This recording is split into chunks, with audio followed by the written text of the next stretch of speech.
제가 어제 이 기사를 보지 않고 이 평화협정이라는 부분은 결국은 이 평화라는 말을 담고 있는 죽음의 협정이다라고 누구한테 이야기를 했는데, 우리가 지금 문 대통령이 베를린 선언에서도 이야기한 평화협정, 즉 북이 핵과 ICBM을 비핵화하는 조건으로 이 북한에 평화협정을 맺어줘서 북한의 체제를 보장하고 이 정전협정, 휴전협정을 종전협정으로 바꾸고, 그리고 그 대가로 북미가 수교하고, 그러면 평화체제가 되었으니까 주한미군이 있을 필요가 없죠. 당연히 철수하고, 이런 것이 아마 북의 요구사항에는 내어 걸릴 겁니다. 자, 그러면 결국은 이 평화협정이라는 것은 북한이 2006년만 해도 핵도 없고 ICBM도 없고 기껏 노동이나 스커드 미사일만 있었는데, 이거를 한 10년 동안에 개발해서 이제 완성 단계에 가니까 이거를 없애는 조건으로 10년 동안 도발한 북한에 한마디로 사고를 쳐서 사람을 한 몇십 명을 패서 조진 사람을 보고, 이 지금부터 사고 안 치고 집에 있는 무기니 수리니 다 없애는 조건으로 네가 지금까지 저지른 부분은 우리가 덮어주고, 네가 먹고 살 돈도 주고, 더 나아가서 너하고 우리하고는 다시는 안 싸우겠다고 협정도 맺고, 또 니를 지키려고 보내놨던 경찰도 다 철수시키겠다, 이렇게 해주는 거하고 똑같은 겁니다. 그러면 사고 친 사람이 그 사고를 친 페널티, 처벌을 받기보다는 인센티브를 받는 격입니다. 전 세계 최강국 미국을 상대로 사고를 치고는 상을 이렇게 두둑하게 받으면서 원상으로 복귀한다고 쇼하는 나라는 북한밖에 없을 겁니다. 그러면 미국은 비핵화를 요구한다 하지만은 북한의 비핵화를 검증할 수 있는 방법은 아무것도 없습니다. 그래서 말로만 비핵화고 사실상으로는 북한이 핵을 갖고 있다는 걸 전 세계가 인정해 주면서 어떻게든 비핵화할 방법이 없으니 그냥 묵시적으로 사실상 인정해 주면서 대외적으로 체면이 있으니 비핵화라는 말만 명시하고 북한의 핵을 폐기하는 쇼라도 한번 해주면 돈 주고 수교해주고 미군 철수해주겠다, 이런 황당한 이야기입니다. 그런데 이 과거에도 평화협정이라는 말이 있었죠. 73년 1월 27일 날 베트남에서, 그때 월맹, 북베트남을 월맹이라고 부르고, 그 다음에 베트남에서 자생적으로 만들어진 이 테러 조직이 베트콩입니다. 그래서 이 월남과 베트콩과 미국 사이에 파리에서 평화협정이 맺어졌습니다. 남베트남은 여기에 강하게 반대했습니다마는, 만약에 너가 여기에 어쨌든 사인이라도 안 하면 너네들을 제끼겠다, 그냥 우리가 북베트남하고 베트콩하고 직접 하겠다 하니까 그냥 못 이겨서 아주 소극적으로 사인만 해줬습니다. 그래서 이 협정 내용에 보면 베트남 주둔 미군 철수, 그리고 전쟁포로 송환, 현재 상태로 정전, 그 다음에 남베트남에서 사이공 이 민주주의 정부와, 물론 형태는 독재였습니다만 티우죠. 그 다음에 베트콩 사이에 연정을 구성하기 위한 협의, 이 말이 안 되는 내용이 들어갔죠. 어떻게 남베트남을 허물어뜨리려고 노력했던 테러 조직과 남베트남 정부가 연정을 만듭니까? 그리고 정치범의 석방, 즉 남베트남에서 정치범이 있지 월명의 공산주의 국가에 무슨 정치범이 있었겠습니까? 그러니까 정치범 석방이라는 것은 티우 정권에 반대해서 구속시켰던 이 북베트남에 가까운 사람들 다 풀어주라는 거죠. 이인모 같은 사람 풀어주라는 거하고 똑같은 이야기입니다. 자, 그래서 이 협정으로 미군은 철수를 했습니다. 완전히 빠졌죠. 자, 그런데 이 파리 평화협정이 성공적으로 체결되었다고 그 해 말에 헨리 키신저 미 국무장관, 요즘 중국의 북한에 대한 어떤 지배권을 인정하면서 중국으로 하여금 북한의 영향력을 행사해서 이 핵을 제거하고 대신에 주한미군을 철수를 중국에 약속을 해주자. 즉 북한은 중국에 넘겨주고 주한미군 철수하자라고 이 키신저가 지금 이때로부터 지금 몇 년입니까? 44년이 흘렀는데도 죽지도 않고 각설이가 다시 와서 떠들고 있는데 이 키신저가 그때 노벨 평화상을 받았습니다. 자, 키신저만 받은 게 아니라 월명에 수상을 하던 레둑터도 공동 수상자로 발표가 됐는데 이 레둑터는 평화협정을 맺어놓고 곧바로 남베트남을 잡아먹으려고 생각을 하고 있었기 때문에 양심이 있어서 수상을 거부했습니다. 그렇게 본다면 키신저가 레둑터보다 더 나쁜 놈이지요. 적어도 레둑터는 자기 양심에 위배되지는 않았지요. 근데 키신저는 미군이 빠지면 월남이 곧바로 어떻게 된다라는 걸 알고도 이렇게 빠졌습니다. 자, 그냥 이 노벨 평화상이 한마디로 쓰레기 코미디로 전락을 한 겁니다. 파리 평화협정이 체결되고 노벨상 둘이 받고 난 다음에 곧바로 북베트남은 남베트남을 잡아 먹어버렸습니다. 베트남전이 한창일 때 이 베트남에 얼마나 많은 군인이 있었는가 하면 남베트남이요. 남베트남 자체에 140만 명이 있었습니다. 원래 베트남이 이게 한국보다 훨씬 큰 나라지 않습니까? 그래서 인구도 한국보다 더 많이 사는데 남베트남이 북베트남보다 훨씬 컸죠, 덩치가요. 그리고 미군이 54만 명, 남베트남군이 140만에 미군이 54만 명, 이 둘만 합쳐도 200만 명쯤 됐습니다. 거기에 한국군이 5만 5천 명, 한때는 연인원이 34만 명이 있었죠. 태국군이 2만 2천 명, 호주군이 7,500명, 뉴질랜드군이 500명, 대만군이 31명, 스페인 군대가 13명, 그리고 월명군이 28만 명, 얼마 안 됐습니다. 베트콩이 80만 명이요. 남베트남에 게릴라가 80만 명이 월명군의 4배였다는 겁니다. 그리고 중국군이 일정하게 지원을 해줬고 북한군도 한 200명 가 있었고 소련군도 일부 파일럿들이 이 전쟁에 참가했다라는 이야기가 있습니다.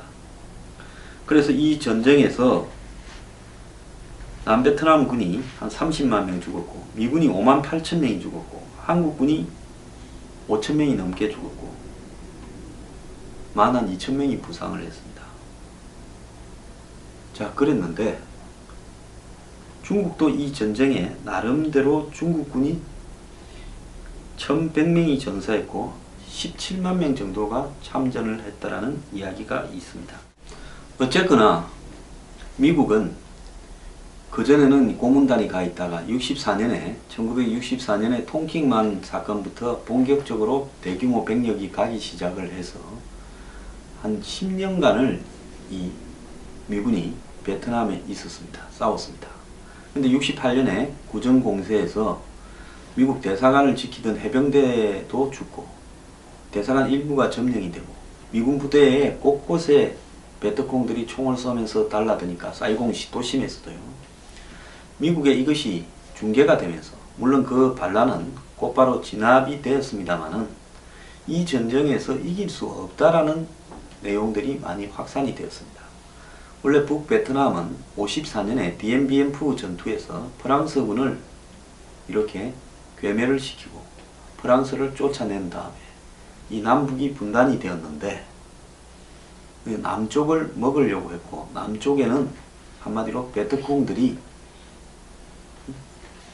공산주의 성향을 가진 베트콩들이 별도의 인민전선 형태의 조직을 구성해서 북베트남과 교류를 하면서 싸운 건데 결국 베트남이 통일될 때까지 이 베트콩은 월명과는 별개의 조직인 것처럼 이렇게 가장을 했는데 나중에는 월명과 베트콩은 똑같은 집단이었다라는 게 지시를 받는 하부 조직이었다라는 게 통일이 된 다음에 드러났지요.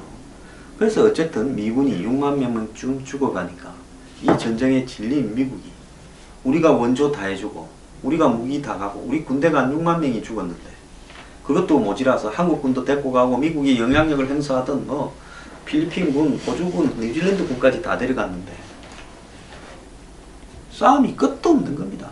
언제 어디서 적이 나타날지 모르고 사이공 도심에서 곳곳에서 폭탄이 터지고 이런 전쟁에 이건 수렁이다라고 생각을 했고 미국에는 당시 히피 열풍과 더불어서 샌프란시스코를 중심으로 해서 반전 열풍이 대학가에 번졌고 그걸 지나가다가 군대가 투입되고 사망자가 발생하기도 했습니다. 여기에 닉슨이 당선돼서 닉슨 독트린으로 중국과 이제 탁구 외교, 핑퐁 외교도 하면서 수교를 해가려고 준비하고 이러는 상황이 되면서 미국은 베트남에서도 발을 빼자라고 했거죠. 그때 닉슨 정부의 키신저가 국무장관이었는데 이 파리 평화협정을 타결시켜서 미국은 발을 뺐습니다. 대신에 베트남에 비행기만 한 1000대 이상 뭐 탱크부터 온갖 무기를 다 줬지요. 물론 일단 발을 뺀 다음에는 지원해주기로 한 약속을 지키진 않았습니다만은 미국의 지원이 중요한 게 아니라 베트남 스스로가 미군이 나갔을 때 어떻게 해야 될 건지 대비를 해야 되는데 74년부터 이제 흔들기 시작합니다. 북베트남이 흔들 했는데 75년에 접어들면서 2월 말 3월부터 본격적으로 북베트남이 밀고 들어왔고 베트콩들이 일제히 봉기를 하니까 당시 세계 군사력 5, 6등에 해당되는 무기를 가지고 있던 남베트남이 전의를 상실한 채 그냥 파죽지세로 당했습니다. 그래서 사이공이 곧바로 함락이 되었는데 딱 한나절 사관학교 학생들이 총 들고 사이공 입구의 다리에서 북베트남을 상대로 전투를 벌였고 전에도 제가 소개했습니다마는 비행기 서너 대가 이 끝난 싸움인 줄 알고도 폭탄을 싣고 북월맹군을 폭격을 한 그런 일들이 있었고 그 1000대가 넘는 비행기는 이 베트남의 장군들이나 정치인들이 개인적으로 타가지고 가족 싣고 망명하는 용도로 쓰였습니다. 그래서 남베트남 비행기를 서로 유치하려고 태국인이 필리핀인이 잔치가 났습니다. 근데 남베트남만 망한 게 아니라 거의 비슷한 시기에 킬링필드 영화에서 보듯이 캄보디아 프놈펜이 함락되고 그 다음에 이 라오스도 곧바로 이렇게 자연스럽게 공산화되면서 한마디로 인도차이나 반도 전체가 공산화가 된 거죠. 원래 냉전 시대에 남베트남이 공산화되면 도미노 현상이 일어서 인도차이나 반도 전체가 공산화될까 그것을 막기 위해서 미군이 들어가서 숱한 희생을 치렀는데 결국은 그렇게 되어버렸던 겁니다. 자, 이것과 관련해서 지금 우리가 이야기하는 평화협정의 내용을 한번 보자는 겁니다. 문 대통령은 신베를린 선언에서 평화협정을 이야기를 했습니다.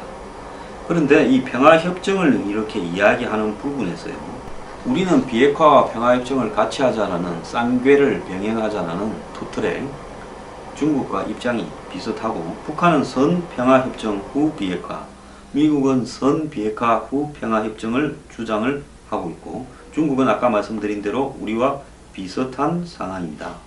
그런데 우리 대통령에 의해서 지금 평화협정을 갖다가 말해버림으로써 우리는 매우 불리한 입장에 놓여졌다는 겁니다. 왜? 우리의 입장은 가장 지켜야 될 이 북핵과 ICBM 위기에서 우리가 최소한 지켜야 될 이익이 뭐겠습니까? 북한이 무엇 때문에 저렇게 핵과 ICBM을 만드는가? 말은 체제 보장이라 하지만 북한 체제를 누가 잡아먹으려고 합니까? 우리가 잡아먹으려고 합니까? 미국이 잡아먹으려고 합니까? 북한은 줘도 안 갖고 가는 나라입니다. 그러면 체제 보장은 뻥이고 왜 그러면 쟤들이 저렇게 없는 돈에 길을 쓰고 핵과 ICBM을 개발하는 걸까요? 그거는 궁극적으로 노리는 거는 평화협정이라는 이름 하에 미군을 철수시켜서 미군이 철수되고 나면 한마디로 한국은 자신들이 잡아먹을 수 있다 하는 부분이 궁극적인 목적이라고 봅니다. 그리고 일단 미군이 한번 철수하고 나면 베트남처럼 다시는 오지 않고 한국에서 전쟁이 난다 하더라도 미군은 다시 개입하기 어려울 거다라는 부분이 들어있죠. 그래서 지난번에 아사히 신문에서 소개되었듯이 김정은은 문재인 정부가 자신들에게 우호적인 틀을 깔아주고 있을 때 이 평화협정까지를 가려고 한다라는 겁니다. 그래서 우리가 한사코 이야기해야 될 부분은 뭔가 하면 우리는 미국과 똑같이 비핵화가 먼저고 평화협정은 뒤다라고 하면서 1번 비핵화에서는 검증 가능한 형태로 비핵화가 돼야 된다. 최종적으로 우리가 오케이 해야 비핵화의 완성으로 본다 이야기를 해야 되고요. 두 번째로는 평화협정은 좋은데 그것이 미군 철수는 아니다. 즉 평화협정을 맺어서 휴전협정을 종전협정, 전쟁이 끝났다라는 걸로 이렇게 바꾸는 것은 괜찮은데 그렇게 되면 유엔 사령부가 해체되고 유엔이 이제 할 일이 없어졌으니까요. 거기 주한미군 사령부나 한미연합사 해체로는 가서는 안 되고 그리고 미군의 존재는 평화협정 이후에도 지금과 동일하게 유지되어야 된다라는 단서를 깔고 이야기해야 되는데 한국의 대통령은 아무런 단서를 달지 않은 채 중국의 쌍괴와 트트랙과 똑같은 평화협정 이야기를 해버렸고 비핵화와 이 평화협정이 동시에 진행되는 이야기를 해버린 겁니다. 어떻게 한국 대통령이 중국이 요구하는 것을 똑같이 말할 수 있냐는 거죠. 자, 북한은 자신들이 평화협정을 먼저 하자지만 그거는 그냥 불러보는 겁니다. 물건을 살 때 이렇게 살 거라고는 안 보지만은 5만원짜리 물건은 10만원 부른 거예요. 실제로는 5만원에 팔라 해요. 그럼 중국이 주장하는 거는 그 5만원짜리입니다.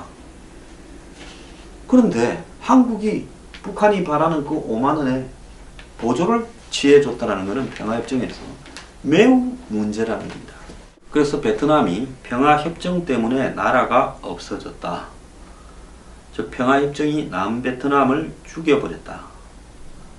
자, 원래 남베트남이 분단될 때는 제네바 협정에 따라서 17도, 북위 17도 선에 남북이 베트남이 분단이 되었는데 자, 1960년대에 공산화를 막기 위해서 남베트남이 워낙 흔들리니까 미국이 프랑스가 빠진 자리에 들어갔는데 그때 이제 이 중공이 이렇게 아시아에서 핵도 개발하고 아시아의 강대국이 되고 동구권이 다 처음에는 합작으로 그러니까 민주주의 정권과 공산주의자가 같이 정부를 세웠는데 전부 공산화가 되어버렸습니다. 중국도 국공 합작했다가 결국 공산화가 되어버렸습니다. 그러니까 베트남이 공산화가 되면 태국, 말레이시아, 인도네시아, 일본, 타이완, 필리핀, 호주, 뉴질랜드 등 아시아, 오세아니아가 연쇄적으로 공산화가 될까봐 이게 도미노 이론이죠.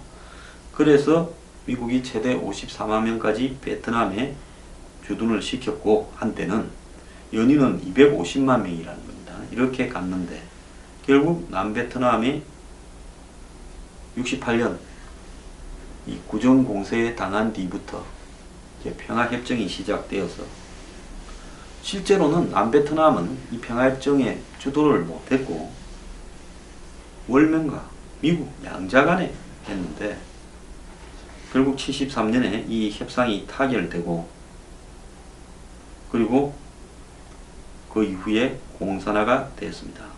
근데 여기도 평화협정을 맺을 때 정전을 감시하기 위해서 한국처럼 이 유엔군처럼 국제통제감독위원회가 구성이 되었습니다. 캐나다, 헝가리, 폴란드, 인도네시아가 참가하는 그랬는데 파리 평화협정을 맺고 73년에 미군이 거의 다 나가버렸죠.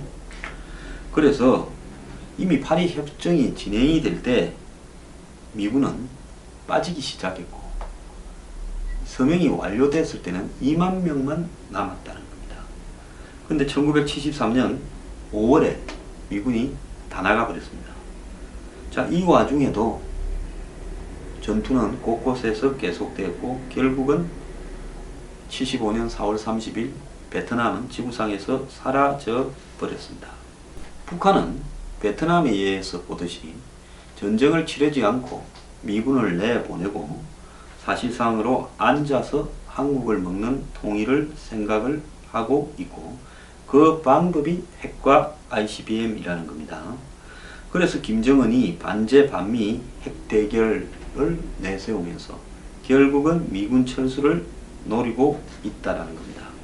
그러려면 평화라는 이름으로 이 핵과 미사일 ICBM의 이걸 갖다가 정리하는 조건으로 평화협정을 맺어서 그 협정으로 한미 동맹을 와해시키고 주한미군을 철수시키고 그리고 자기들도 미국과 수교 관계를 맺어서 이렇게 만든 다음에 결국은 한국을 먹으려고 하는 것이 북한의 목적이라는 겁니다. 이 부분에 대해서 흔히 좌파들은 한국 경제가 이렇게 발전되어 있는데 그것이 가능하기나 하겠냐. 오히려 자신들이 마치 한국에 대해서 자부심을 가지고 있는 척 하면서 북한이 없어도 자주국방으로 지킬 수 있다. 이렇게 이야기를 하고 있습니다. 자, 이런 상황에서 중국과 러시아는 북한의 도발을 당기고 있고 결국 북한이 한국에서 미군을 내보내서 이 동북아시아가 한마디로 중국과 러시아의 소굴이 되기를 바라고 있다는 겁니다. 그래서 이제 미국이 대화를 제안했고 북한이 좀 더 있다가 하겠죠. 핵과 미사일을 더 잘 만들어가. 그러면서 대화가 될 때쯤에는 이제 한국과 미군이 군사훈련을 중단해라. 그래야 우리가 신의를 가지지. 이런 다음에 평화협정이 이렇게 맺어지면 결국은 주한미군이 철수하게 되는 내용까지도 평화협정 내용에 들어 이렇게 가 있을 거라는 겁니다.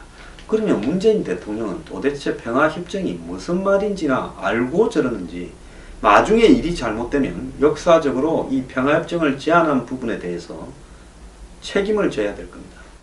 여태까지는 한마디로 북한의 우호적인 세력들이 평화협정이란 말을 매우 조심스럽게 썼는데 이제 대통령이 베를린 선언에서 그것을 말하게 했다. 공식화했기 때문에 나중에 미국은 한국이 말했기 때문에 우리는 한국의 의견을 존중해서 미군을 철수시킨다라고 했을 때 우리가 할 말이 없게 될 것입니다. 평화협정은요, 한국 멸망협정입니다.